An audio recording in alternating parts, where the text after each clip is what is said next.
ഇവിടെ ഇവരുടെ അഭിഭാഷകൻ കൂടി ഇവിടെ ഉണ്ട്. അദ്ദേഹം ചില രേഖകൾ സ്വീകരിക്കുന്നതിന് വേണ്ടി, കോടതിയിൽ സമർപ്പിക്കുന്നതിന് മുമ്പുള്ള ചില രേഖകൾ വാങ്ങുന്നതിന് വേണ്ടി അദ്ദേഹം ഇവിടെ എത്തിയതാണ്. രഞ്ജിത്ത്, അദ്ദേഹം യുവമോർച്ചയുടെ മുൻ സംസ്ഥാന സെക്രട്ടറി കൂടിയാണ്, സ്റ്റാൻഡിംഗ് കൗൺസിലാണ് കേന്ദ്ര സർക്കാരിൻ്റെ. അദ്ദേഹമാണ് ഈ കേസുകൾ മുഴുവൻ നോക്കുന്നത്. നിയമപരമായി ഇത് പൊളിക്കാതിരിക്കാനുള്ള എല്ലാ കാര്യങ്ങളും ചെയ്യുക എന്നതാണ് കുടുംബം അഭിഭാഷകന് കൊടുത്തിരിക്കുന്ന നിർദ്ദേശം. അതനുസരിച്ച് ഇത് ഏത് വിധേനയും പൊളിക്കാതിരിക്കാനുള്ള ഒരു നീക്കമാണ് നടക്കുന്നത്. ഇന്നലെ വൈകുന്നേരം നടന്ന ചർച്ചയിലും ഇത് പൊളിക്കരുത് എന്ന നിലപാടാണ് മക്കൾ ഉന്നയിച്ചത്. അത് രാവിലെ നമ്മളോട് മക്കൾ ഇക്കാര്യം പറയുകയും ചെയ്തു. ഇനി നമുക്ക് അഭിഭാഷകൻ്റെ അടുത്ത നീക്കങ്ങൾ ആണ് നോക്കേണ്ടത്. ഹൈക്കോടതിയിൽ അല്ല, ഇതുമായിട്ട് ബന്ധപ്പെട്ടുള്ള ആദ്യം പറഞ്ഞു ഇത് കേവലം ക്രമസമാധാന പ്രശ്നമാണ്, നിങ്ങൾക്ക് ഇതുമായിട്ട് ബന്ധപ്പെട്ട് യാതൊരു നോട്ടീസും തരേണ്ട ആവശ്യമില്ല. അത് നിങ്ങളെല്ലാവരും തന്നെ കണ്ടതാണ്. ഇതുമായിട്ട് ബന്ധപ്പെട്ടുള്ള മക്കൾക്കോ അമ്മയ്ക്കോ ഒരു നോട്ടീസ് പോലും തരേണ്ട ഒരു ആവശ്യവുമില്ല. ഇതൊരു ക്രമസമാധാന പ്രശ്നം മാത്രമാണ് എന്നായിരുന്നു ഇന്നലെ രാവിലെ ഒരു 2 മണി വരെ, ഉച്ചയ്ക്ക് 2 മണി വരെ ജില്ലാ ഭരണകൂടത്തിൻ്റെയും അതുപോലെ പോലീസിൻ്റെയും നിലപാട്. അതിനുശേഷം മാറിയല്ലോ. ഇപ്പോൾ നമ്മളും നാച്ചുറൽ ജസ്റ്റിസിൻ്റെ ഭാഗമായിട്ട് കുടുംബത്തിനും നീതി കിട്ടണം, കുടുംബത്തിൻ്റെ ഭാഗവും കിട്ടണം എന്ന് ജില്ലാ ഭരണകൂടവും RDOയും അതുപോലെ പോലീസും ഒക്കെ തന്നെ നടപടി സ്വീകരിച്ചല്ലോ.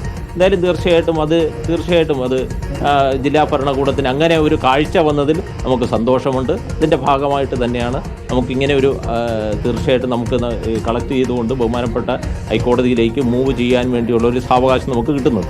എന്താണ് ഹൈക്കോടതിയിൽ നമ്മുടെ ആവശ്യം? ഇത് കല്ലറ പൊളിക്കരുത് എന്നതാണോ? അല്ല, അങ്ങനെയല്ല. ഇതിന് സമാധിയായിട്ടുള്ള ഗോപൻ സ്വാമികളുടെ ഏറ്റവും വലിയൊരു ആഗ്രഹമായിരുന്നു സ്വർഗവാതിൽ ഏകാദശി ദിവസമായിട്ടുള്ള 9-ാം തീയതി സമാധിയാവുക എന്നത്. അതാണ് മക്കൾ നടപ്പിലാക്കിയത്. അതിനുശേഷം അദ്ദേഹത്തിൻ്റെ ഒരു സമാധി നടപ്പിലാക്കിയത് എന്ന് പറയുമ്പോൾ അദ്ദേഹം സമാധിയായത് അതിലേക്ക് വേണ്ടിയുള്ള നേതൃത്വം വഹിച്ചത്. അത് കാരണം അദ്ദേഹത്തിൻ്റെ മക്കൾക്ക് അടക്കം, 2ാമത്തെ മകനടക്കം സമാധി ചടങ്ങുകളൊക്കെ അറിയാം. അദ്ദേഹത്തിൻ്റെ നേതൃത്വത്തിൽ സമാധി ചടങ്ങുകൾ പൂർത്തീകരിച്ചത്. അപ്പോൾ അതിനോടനുബന്ധിച്ച് 41 ദിവസത്തെ പൂജാവിധികളും ചടങ്ങുകളും ഒക്കെ തന്നെയുണ്ട്. അത് ഏതൊരു സമാധിയാവുന്ന വ്യക്തിയുടെ ഏറ്റവും പ്രാഥമികമായിട്ടുള്ള ആവശ്യങ്ങളാണ്. ആ 41 ദിവസത്തെ ചടങ്ങുകൾ പൂർത്തീകരിക്കണം എന്നുള്ളൊരാവശ്യവും നമുക്കുണ്ട്. അതായത് 41 ദിവസത്തെ ചടങ്ങുകൾ പൂർത്തീകരിച്ചതിന് ശേഷം പോലീസിൻ്റെ മറ്റ് നടപടികളിലേക്ക് പോകാമെന്നാണോ? അല്ല, അങ്ങനെയല്ല. 41 ഈ സമാധി ചടങ്ങിനോടനുബന്ധിച്ചുള്ള 41 ദിവസത്തെ ചടങ്ങുകൾ അതും തീർച്ചയായിട്ടും സമാധിയായിട്ടുള്ള വ്യക്തിയുടെ ഒരു ആവശ്യമായിരുന്നു, ആഗ്രഹമായിരുന്നു. അതായത് ഡയറക്റ്റായിട്ട് ചോദിച്ചാൽ ഈ സ്ലാബ് പൊളിക്കരുത് എന്നതാണോ കുടുംബത്തിൻ്റെ ആവശ്യം? അല്ല, കുടുംബത്തിൻ്റെ ആവശ്യം അത് തന്നെയാണ്. സ്വാഭാവികമായിട്ടും താങ്കൾ കുടുംബത്തിൻ്റെ അഭിഭാഷകൻ എന്നതിനപ്പുറം ഒരു അഭിഭാഷകൻ കൂടിയാണ്, പൊതുസമൂഹത്തിൽ നിൽക്കുന്ന ഒരു പൊതുപ്രവർത്തകനും കൂടിയായിരുന്നു മുമ്പ്.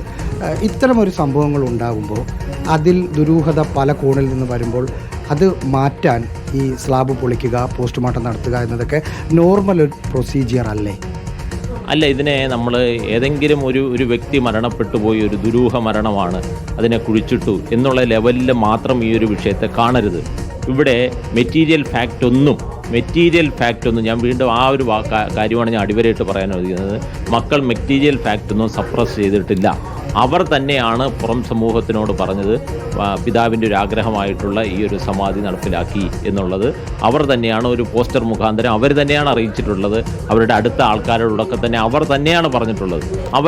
ഒരു മെറ്റീരിയൽ ഫാക്റ്റും അവർക്ക് സപ്രസ് ചെയ്ത്. പക്ഷേ അവർ ഡോക്ടർ വഴിയല്ലായിരുന്നു ഒരാളുടെ മരണം സ്ഥിരീകരിക്കുന്നത്. അങ്ങനെയല്ലേ നമ്മുടെ നാട്ടിലൊരു നാട്ടു നടപ്പ്? അല്ല, അത് സാങ്കേതികമായിട്ട് നമ്മൾ പറയുന്നൊരു കാര്യമാണ്. പക്ഷേ അവർ നടപ്പിലാക്കിയത് അവരുടെ അച്ഛൻ്റെ ഏറ്റവും വലിയ ആഗ്രഹമാണ്. കോടതി പോകാൻ തീരുമാനിച്ചു. കോടതിയിൽ പോയി 41 ദിവസത്തെ ചടങ്ങുകൾക്ക് ശേഷം പൊളിക്കാമെന്നാണോ തീരുമാനം? അതിലും ഇനി വ്യക്തത വന്നിട്ടില്ല.